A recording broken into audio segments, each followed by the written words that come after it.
ఓం శ్రీమాత్రే నమః. Welcome to my channel. మీరు ఇప్పుడు చూస్తున్నారు కదా, ఈ కోటనే రామ్ నగర్ ఫోర్ట్ అని అంటారు. ఇది తులసి ఘాట్కు ఎదురుగా తూర్పు ఒడ్డున గంగా నదికి సమీపంలో ఉంది ఈ కోట. పూర్తిగా ఇసుకరాయితో నిర్మించిన ఈ కట్టడాన్ని 1750లో కాశీ నరేష్ మహారాజ్ బల్వంత్ సింగ్ నిర్మించిన కోట ఇది.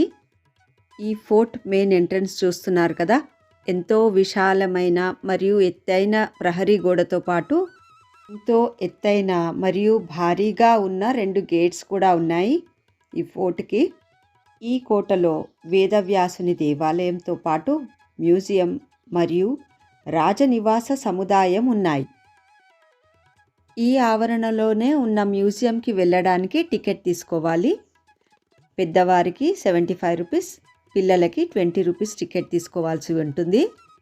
మ్యూజియం టైమింగ్స్ మరియు ఈ కోట టైమింగ్స్ ఉదయం 10 గంటల నుండి సాయంత్రం 4:30 వరకు ఓపెన్ ఉంటుంది. ఇది ఈ ఆవరణలోనే దక్షిణాభిముఖంగా ఉన్న ఆంజనేయ స్వామివారి ఆలయం కూడా ఉంది.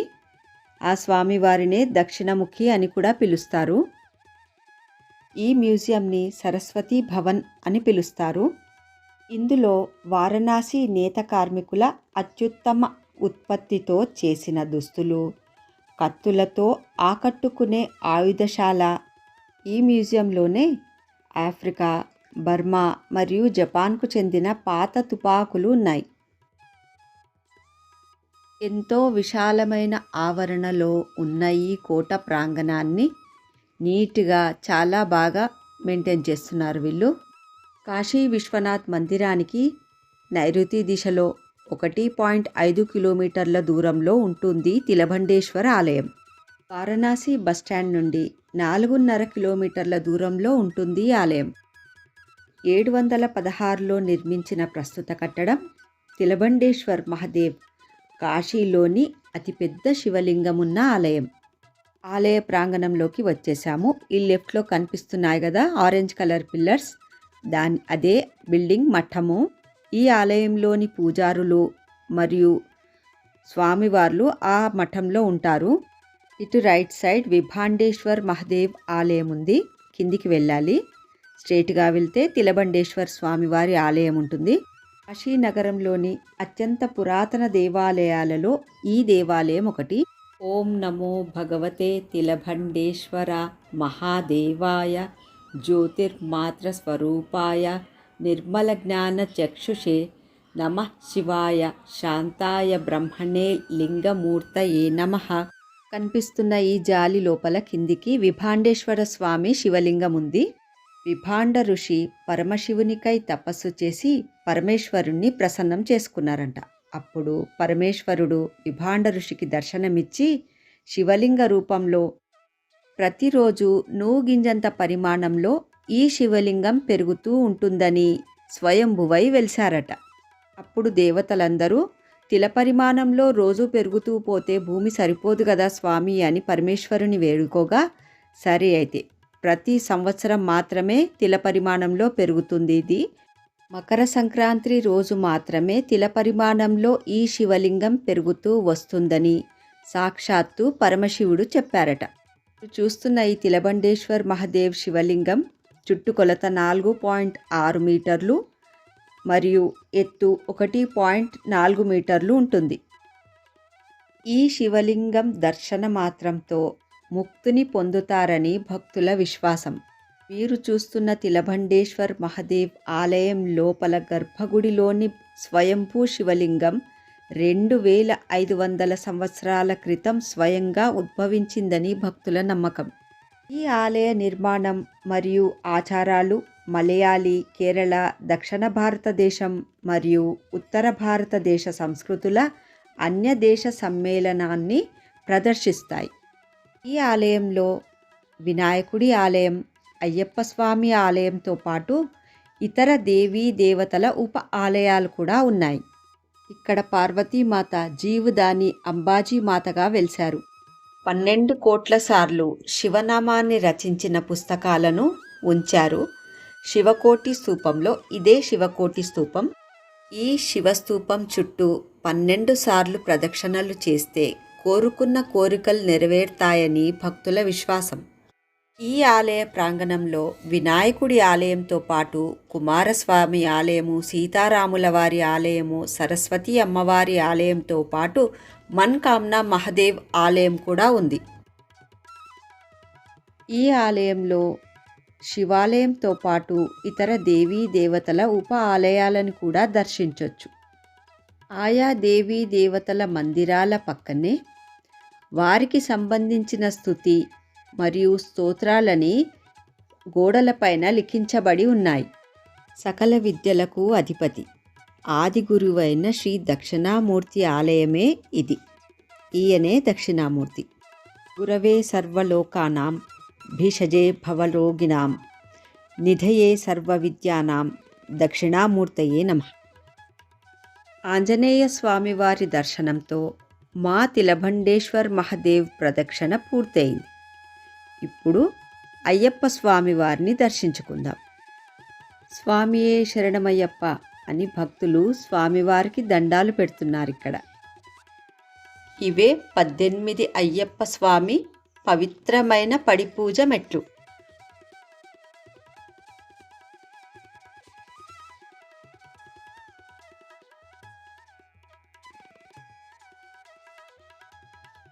ఈ శివలింగం పక్కనే వెండితో చేసిన ఎత్తైన త్రిశూల్ కూడా ఉంటుంది.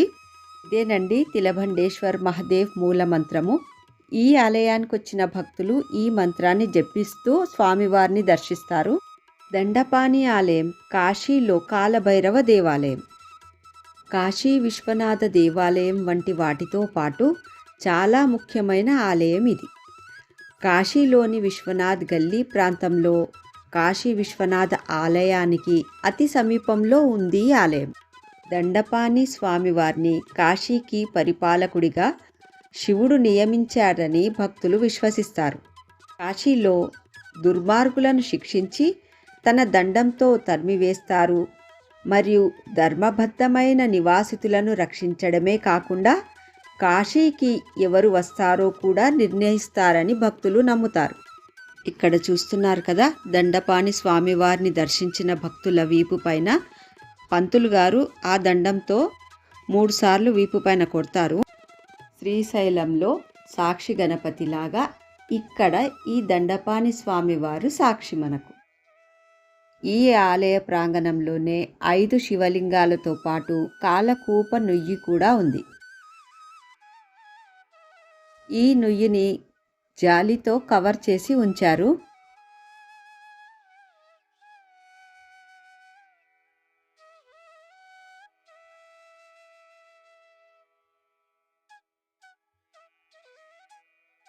ఇక్కడ ఉన్న ఈ 5 శివలింగాలని ఓంకారేశ్వర్ ఖండ్ అని అంటారు. త్రిశూల్ మరియు అఖండ జ్యోతిని కూడా దర్శించుకొని ఆలయం లోపల దండపాణి స్వామివారి చుట్టూ ప్రదక్షిణ చేసుకొని వచ్చాం.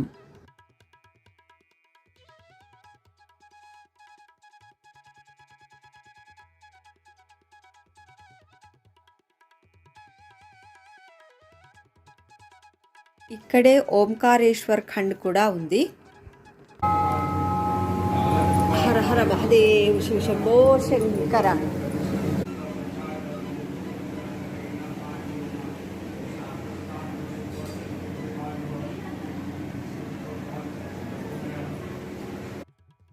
కాశీలో మహాశివుడు భక్తులకు అనేక రూపాలలో దర్శనమిస్తారు.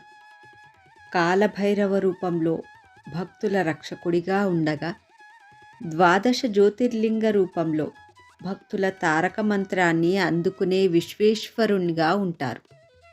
మీరు నా ప్రీవియస్ వీడియోలో చూసే ఉంటారు. కాశీ టెంపుల్స్ పార్ట్ 1, 2, ఇది పార్ట్ 3. ఒకే వీడియోలో అయితే లెంత్ ఎక్కువగా అవుతుంది కదా అని చెప్పి నేను 3 పార్ట్స్గా చేస్తున్నాను. ఆ వీడియోస్ కూడా మీరందరు తప్పకుండా చూస్తారని ఆశిస్తున్నాను. ఇప్పుడు మేము మృత్యుంజయేశ్వర్ మహదేవ్ ఆలయంతో పాటు ధన్వంతరి కూపంని చూడడానికి వెళ్తున్నాము. మృత్యుంజయ్ మహదేవ్ ఆలయం వారణాసిలో దారానగర్లో ఉంది. మృత్యుంజయేశ్వరుని కాశీఖండంలో అపమృత్యు హరేశ్వర్ అని కూడా పిలుస్తారు. అకాల మరణాన్ని దూరం చేసే దేవుడు అని అర్థం. ఈ ఆలయం చాలా ప్రసిద్ధి మరియు మహిమాన్వితమైనది.